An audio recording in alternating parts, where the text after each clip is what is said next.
অসৎ উপায় অবলম্বন করে এসএমএস এর মাধ্যমে মূলত তারা এই ডিমের দাম বা ডিমের বাজার নিয়ন্ত্রণ করে থাকে। তাদের সাথে আমি গিয়েছিলাম কোথায়, মুন্সিগঞ্জ জেলায় একটি কোল্ড স্টোরেজে।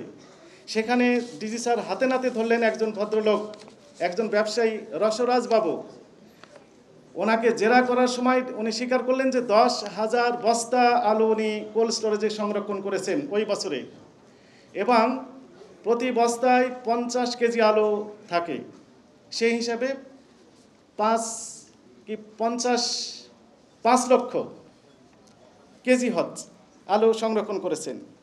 ডিজি স্যার যখন জিজ্ঞেস করলেন কস্টিং কেমন পড়েছে, উনি স্বীকারোক্তি দিলেন যে 12 থেকে 15 টাকা কেজি ওনার খরচ পড়েছে, ক্রয় মূল্য। উনি বিক্রি করতেন 25 টাকা কেজি। 25 টাকা কেজি যদি আলু বিক্রি করেন তাহলে ওনার 35 লক্ষ টাকা লাভ হয়। কিন্তু দুর্ভাগ্যজনক বিষয় হচ্ছে যে উনি ওই সময় বিক্রি করলেন 40 টাকা কেজি প্রতি আলু। অর্থাৎ আমরা হিসাব করে দেখলাম যে 10,000 বস্তা আলু বিক্রি করে তার 75 লক্ষ টাকা লাভ হচ্ছে একটা সিজনে। এবং উনি ব্যবহার করেন একটা বাটন ফোন। ডিজি স্যার দেখালেন যে এই বাটন ফোন দিয়ে এসএমএস এর মাধ্যমে উনি 75 লক্ষ টাকা লাভ করছেন। এটি অস্বাভাবিক। এবং তার কোনো টিআইএন নাম্বার নেই, উনি ভ্যাট দেন না, ট্যাক্স দেন না, সরকারকে কোনো রাজস্ব উনি দেন না। আর একটা অভিজ্ঞতা আমরা বলি, ডিজি স্যার মাঝে মধ্যে আমাদেরকে বের করেন যে সমসাময়িক বিভিন্ন হট ইস্যুকে কেন্দ্র করে অভিযান পরিচালনার জন্য নির্দেশ দেন। ডিমের দাম হঠাৎ করে বেড়ে যায়। এই সময় আমাদেরকে পাঠালেন যে রাত্রে কাউরান বাজার এবং তেজগাঁও, এই দুইটি হচ্ছে ডিমের বৃহৎ পাইকারি আড়ত।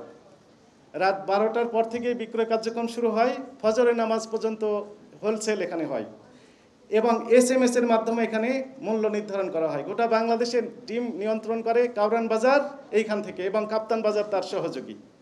সম্মানিত সুধী, এইখানে আমাদের যে অভিজ্ঞতা রয়েছে, একজন পাইকার 3 লক্ষ থেকে 5 লক্ষ ডিম বিক্রি করেন রাত্রে, নট দিনে, রাত্রে। আমাদের অভিজ্ঞতা হয়েছে কোনো ব্যবসায়ী প্রতি ডিমে 1 টাকা পর্যন্ত লাভ করে থাকেন। 1 টাকা যদি লাভ করেন তাহলে 5 লক্ষ ডিম বিক্রি করলে ওনার 5 লক্ষ টাকা দিনে নয়, রাত্রে, শুধু এক রাত্রে এবং কয়েক ঘন্টার মধ্যে। এবং এই ডিমগুলো ভ্যান থেকে নামাতেও হয় না, যে গাড়িতে আসে ওই গাড়ি থেকে আনলোড করে অন্য পক্ষ নিয়ে চলে যায়। এবং আমরা দেখেছি মিনিমাম তারা 20 পয়সা লাভ করেন। একটা ডিমে যদি 20 পয়সা লাভ করেন তাহলে ওনার দেখা যাচ্ছে যে প্রতি রাত্রে 60,000 টাকা লাভ হচ্ছে। 3 লক্ষ ডিম যদি আমরা ধরি, এভারেজ 3 লক্ষ ডিম তারা বিক্রি করে।